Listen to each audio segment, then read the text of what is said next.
Hello! Ayan. Hindi pa natapos yung kwento ko kanina, guys. Ayan. So, dinugtungan ko lang ngayon. Ayan. Bago ang lahat, ayan. Good evening to all of you. Ayan. At, gusto ko ring batiin ng happy birthday yung anak ko. Ayan. Crystal Ann. Ayan. Crystal Ann. Ayan. Happy birthday. Ayan. Good girl na. Ayan. Good girl naman talaga. At saka, talagang dalaga na si Bunso. Ayan. That's why, ayan. Siyempre, makikitaan mo rin na, magkakaroon ng mga fling-fling. Ayan. Crush-crush. Okay lang yung ganun. Basta, kailangan, ayan, pagdating ng school, aral muna. Ayan. Kung may may pangarap ka, ayan. I know, mataas ang pangarap mo, ayan. Sana suportahan mo muna yung pangarap mo, ayan, bago ang lahat, ayan. So, pagdating sa guys, hindi naman ako ganun kahigpit sa mga anak ko kasi, I know, dumaan din tayo sa ganyan. So, nadaanan ko rin na kung paano magdadalaga, ayan, kung paano, ma-in love, kung paano nasaktan, ayan. At kung paano ang pagiging dalaga, no. So hindi yan natin dapat sa mga anak natin, no, ipagkait, ayan. Kailangan din mag-enjoy sila, ayan, kasi ito lang yung time or ito lang yung stage na mag-enjoy yung mga anak natin pagdating po sa teenage time. Ayan, that's why, ayan, para sa advice sa mga magulang lang, ayan. Hindi masama ang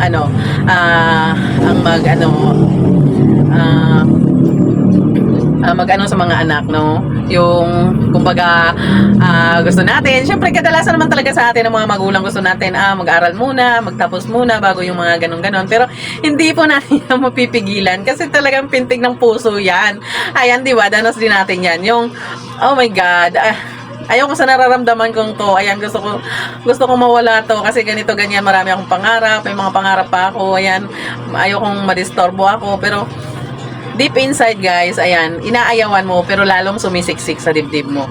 Ayan, so, mabuti na rin pala yung pakawalan mo. Ayan, pakawalan mo yung nararamdaman mo. Tas, enjoy mo lang. Start as a friend, ayan, hanggang sa magiging close friend, then hanggang sa kung magkaroon man kayo ng relationship, ayan, it's okay, basta nasa tama lang, no? So, lahat naman tayo mga magulang, nilalagay natin talaga, gusto natin na mapabuti lahat ng mga anak natin. So, wala naman talaga magulang na gustong mapasama yung mga anak, di ba? So, lahat po tayo, lahat ng iniisip natin is kabutihan para sa mga anak natin. Kaya minsan, sumosobra tayo, ayan, gusto ko nang paluin yung sarili ko, di ba? Ayan. Kasi sa sobrang pagmamahal natin sa mga anak natin at sa sobrang pag-iisip natin na sana hindi sila magaya sa atin, gusto natin na pagdating ng araw, pagdating ng time nila, ayan, na magiging maganda yung buhay nila, yung po palaging iniisip ng magulang. Kaya minsan nakakasakit na rin tayo sa mga anak natin. Kaya minsan talaga naisip ko rin pag minsan na-realize ko yung mga ginagawa ko, especially for the kids, ayan, hindi tama. Yan. Be friend to your children. Ayan. Isipin nyo na hindi sila mga anak nyo, sila yung mga kaibigan nyo na iniingatan nyo. Best friend in life. Ayan. Para hindi po tayo makakasakit ng ng damdamin. Ayan. At para hindi po magrebelde yung mga anak natin, ayan, ibigay natin yung time para sa kanila. At lagi lang natin sasabihin sa kanila na malaki ka na, ayan, huwag magpadala sa sa damdamin, ayan, walang problema yung mga ganyan, basta, ayan, unahin muna yung mga dreams in life, of course, ayan. Especially, ayan, galing tayo sa mahirap na buhay, galing tayo sa mahirap na pamilya, ayan, maisip-isip nyo rin na, especially sa mga anak natin, na sana, maayos din nila yung buhay nila, ayan.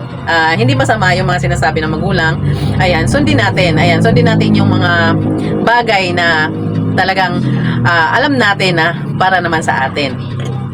Pero yung mga, kung may mga, especially, nagkakaproblema talaga ang anak at magulang pagdating sa relationship.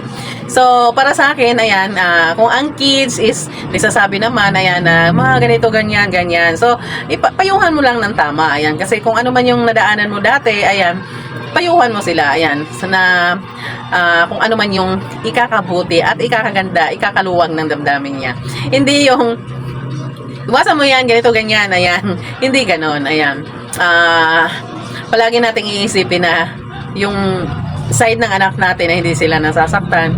Of course, ayan, para sa akin, especially, no, yung danas din natin yan na, huwag kayong lumabas, ganito, ganyan, di ba? Pag may ako danas ko talaga yung pag may bumibisita sa bahay namin, ang ginagawa ng tatay ko, naglalatag ng banig.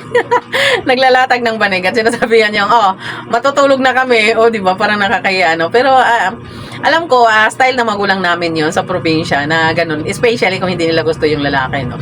Kaya ako, parang naisip ko rin na, ayaw kong gawin yun sa mga anak ko. So, gusto ko, ayan, fair play, ayan. Pwede naman kayo mag-usap ng anak mo, ayan, pagsabihan, ayan. Hindi naman kasi masama in love, hindi rin masama magkaroon ng relationship. Basta, lahat ng mga dreams mo, ayusin mo muna bago, pigil ng damdamin. Ayan ka, ika nga. Yung mga iba kasi ang nangyayari, kaya minsan nagkakaroon talaga ng mga nagiging mamshi ng maaga dahil nga, ayan, hinihigpitan ng magulang, nagtatago, ayan, hanggang sa napunta tuloy sa hindi maganda. Ayan, kaya, mas mabuti na rin yung, kayong dalawa, ayun, one-on-one, ayan, just kausapin mo rin yung kung sino yung fling-fling niya, ayan, sa mabuting paraan, sa mabuting pag-uusap. Kasi nadadala naman yan sa ganyan. Of course, mga kabataan pa yan, mapusok pa yan sila. Kaya, kailangan ng magulang. Ayan, kailangan ng tulong ng magulang para malagpasan nila yung mga nararamdaman nila. Ganon yun. Kaya ako hindi ko nalagpasan yung nararamdaman ko dati. Ayan, nagkaanak na ako ng maga. Ayun. Kaya ayaw ko rin ayaw kong danasin ng mga anak ko yun. Kasi siguro, ayan, ngayon naiisip ko siguro kung hindi ako nagkasawa ng maaga, hindi ako na nagkaroon ng ganon, siguro maganda yung buhay ko. Baka nakatapos pa ako ng pag-aaral o nakapunta ako sa ibang lugar. Dream ko talaga, guys, na makapunta ako sa ibang bansa. Ayan, gusto ko magtapos ng pag-aaral para pagkatapos gusto ko pumunta ng ibang bansa para matry ko din yung buhay sa ibang bansa. Kasi hindi ako kumabot doon. Ayan, kasi nga matigas din ang ulo ko dati. Ayan, at masyado din akong hinihigpitan ng magulang ko, kaya ayun nangyari sa akin. Ayan, kaya ayan nga na-realize ko rin na ayoko rin mangyari yun sa mga anak ko. Ayan, kaya ayan, masyadong mahaba yung kwento ko, guys. Ayan, again, ayan, happy birthday to my bunso. Ayan, Crystal Ann. Ayan, enjoy your day. Ayan, I love you so much. Ayan, mahal na mahal ka ni Mama. Baka mapaiyak pa ako. Thank you so much. Thank you for watching, everyone.